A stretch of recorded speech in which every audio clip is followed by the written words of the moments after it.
샬롬. 오늘 하루도 주님의 평안이 여러분과 함께 영이 되시기를 바랍니다.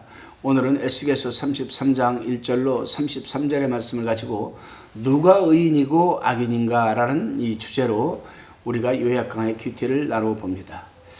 에스겔 선지자는 이스라엘이 종교적 기만을 경고하면서 의인과 악인이 과연 어떤 것인가에 대하여 지금 말해주고 있습니다. 유다와 예루살렘에 관하여, 이방 제국에 관하여, 이스라엘에 관하여 이렇게 나누어서 지금 에스겔 선지자는 누가 의인이고 누가 악인인가 지금 말하고 있습니다. 본문 1절로 9절을 살펴보게 되면요, 에스겔 선지자는 적군의 침입이 있을 때 파수꾼이 나팔을 불어서 분명히 경고하고 경성하지 않으므로 적군이 칼에 사람이 피살되면 책임은 그 당사자에게 있다라고 합니다. 파수꾼에 있지 않은 거죠. 파수꾼은 자기 책임을 다 하였으니까. 그러나 만일 파수꾼이 나팔을 불어서 경고치 아니하게 돼서 사람이 죽게 되면 그 책임은 경고하지 않은, 나팔을 불지 않은 파수꾼에 있다라고 지금 말을 합니다. 여기서 파수꾼은 바로 에스겔 선지자를 의미하는 겁니다. 에스겔은 파수꾼의 사명을 받았죠. 이스라엘 백성들을 경각심을 갖게 하고 회개케 하고 늘 하나님의 말씀으로 나팔을 불어서 이스라엘 백성들의 책망과 용기와 희망을 주는 그런 역할을 하는 파수꾼, 바로 에스겔입니다. 에스겔은 파수꾼의 사명을 받았는데 악인들에게 나팔을 불어 경고하지 않음으로 해서 그 악인이 죽게 되면 그 책임이 경고하지 않은 파수꾼, 즉 에스겔에게 있다는 겁니다.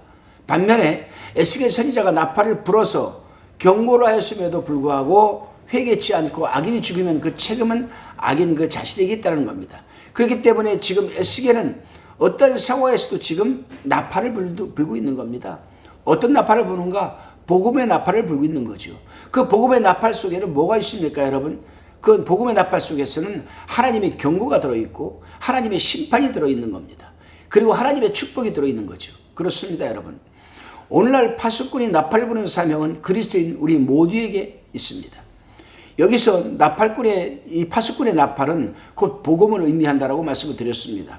우리가 악인들을 바라보며 복음을 전하여 그 악인이 복음을 듣고 깨닫고 회개하여 주님 품으로 돌아온다면 복음을 전한 그 파수꾼, 그 전도사는 상급을 받게 되는 것이죠.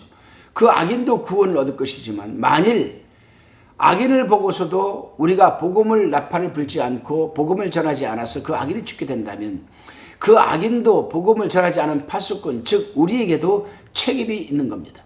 그렇기 때문에 우리는 기회 있을 때마다 복음을 전해야 되는 겁니다. 물론 복음을 듣는 자들이 구원을 받고 안 받고는 하나님의 주권에 달려 있습니다. 우리는 복음만 전하면 되는 겁니다. 따라서 그리스도인이 복음 전하는 사명이 얼마나 중요한 것인가를 우리는 본문에서 깨닫게 됩니다. 다시금 10절로 본문 20절까지를 살펴봅니다. 그 당시 정치적 실망으로 인하여 고민하는 백성들에게 하나님께서는 아무리 죄인이라 할지라도 그 죄인의 멸망받음을 기뻐하지 않으시고 그 길에서 떠나서 회개하고 구원받기를 원하신다라고 지금 말하고 계십니다. 예를 든다면 의인이었다 할지라도 그가 범죄하면 그 과거의 의가 그를 구원하지 못하고 지금 지은 죄로 인하여 죽을 수밖에 없다는 겁니다.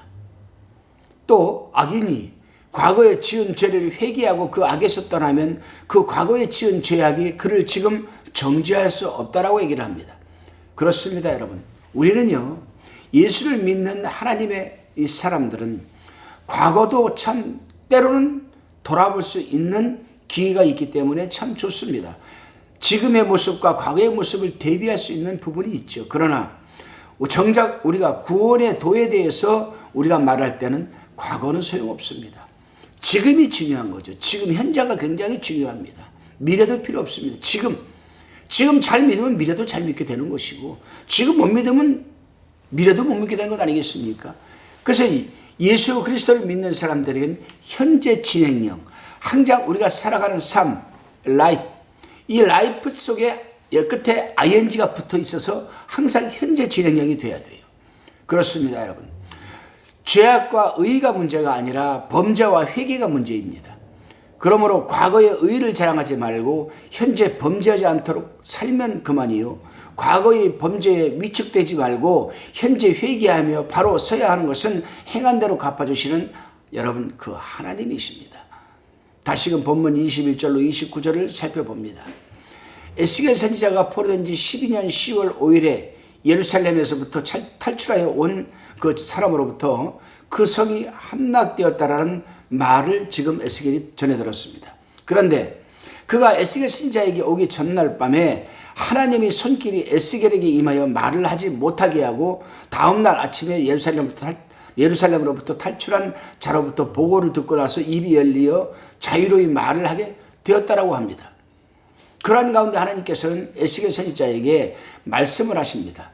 본국에 남아있는 자들이 큰 소리치기를 아브라함 한 사람에게도 이 땅을 주셨는데 그보다 많은 이 족속에게는 물론 이 땅을 우리 것으로 주실 것이라고 말하였지만 저들은 아브라함의 축복받을 만한 믿음을 본받지 않고 인수만 믿었다라고. 그들은 믿음이 아니라 사람의 세력만 믿었다라고 지금 말을 하나님이 하시는 거예요. 그렇습니다, 여러분. 축복은 사람의 많고 적은 것에 있는 것이 아니고 오직 한 사람이라도 믿음이 있는 곳에 축복이 임하는 줄로 믿으시기를 바랍니다. 이사야서 51장 2절을 참고하시기 바랍니다. 따라서 오늘날 우리도 마찬가지 아니겠습니까?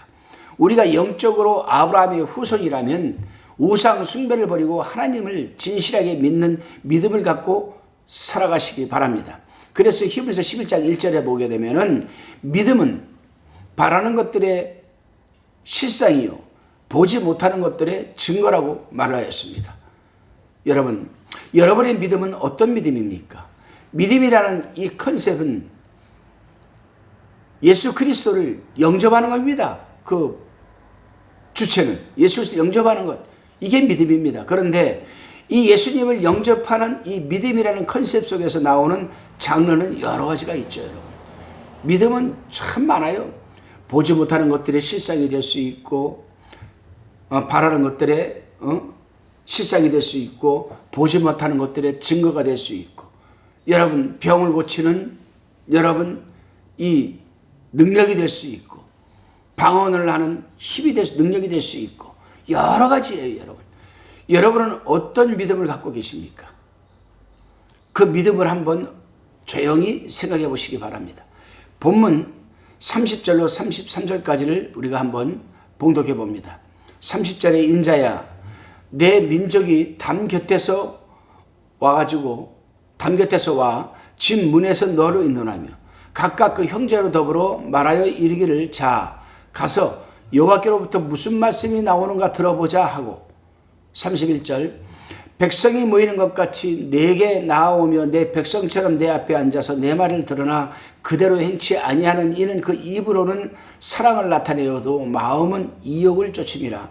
32절에 그들이 너를 음악을 잘하며 고운 음성으로 사랑의 노래를 하는 자같이 여겼나니 내 말을 듣고도 준행치 아니하거니와. 33절 그 말씀이 응하리니 응할 때에 그들이 한 선지자가 자기 가운데 있었던 줄을 알리라. 아멘.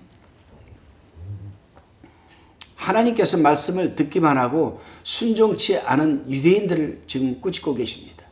그들은 선지자의 말씀을 음악 소리를 듣는 자들처럼 취미 분위로 본의로 취급하려고 하였습니다. 그렇습니다, 여러분. 오늘날도 이런 사람들이 참 많아요. 우리가 섬기는 예배당에 가서 목사가 강대상에서 설교를 하면은 그 설교가 정말 음악 소리 같은 어떤 자기 위로, 자기 도취, 이런 사람들은 말씀을 듣을 때도 아멘, 아멘 합니다. 여러분, 아멘이 무슨 뜻입니까? 진실로 그렇게 되기를 원합니다. 그렇게 되기를 바랍니다. 그런 뜻이 아멘 아니겠어요? 그런데 강대상에서 목사가 설교하면 아멘, 아멘 하면서도 그들은 그 순간 자기 그 앉은 자리에서 정말 감미롭고 부드러운 그런 축복이다 감미롭고 부드러운 그 자기 위로 자기력 차원에서 여러분 하나님의 말씀을 듣는 것이지, 이 말씀을 듣고 순종하기를 원하는 아멘이 아니에요. 그렇습니다, 여러분. 하나님의 말씀은 인간에게 성경 지식이나 취미를 위한 것이 아니고 죄사함의 은총과 구속의 은혜를 위한 것 아니겠습니까? 말씀의 순종함을 통하여 축복받기를 위한 것입니다. 그러기에 우리는 하나님의 말씀을 그저 성경적인 지식을 쌓기 위해 읽거나 들을 것이 아니라, 자기 위로적 차원에서 들을 것이 아니라, 자기 기분에 의해서 들을 것이 아니라, 자기 감정에 의해서 들을 것이 아니라, 믿음에 의한 죄사함의 은총과 구속을 온전히 이루어가기 위해서 들어야 됩니다. 그리고 읽어야 됩니다. 그리고 순종적인 행함의 열매를 맺어야 하는 것입니다. 참고로 야고보서 1장 21절, 2장 14절을 한번 읽어보시기 바랍니다. 기도합니다. 주님, 이 세상에서 모래알처럼 무수히 많은 사람들 가운데 유독 우리는 선택하여 복음의 나팔수를 세워주신 것임을 잊지 말게 하여 주셔서 늘 복음의 나팔을 들고 살아가게 하옵소서. 감사드리오며 예수님의 이름으로 기도드리옵나이다. 아멘.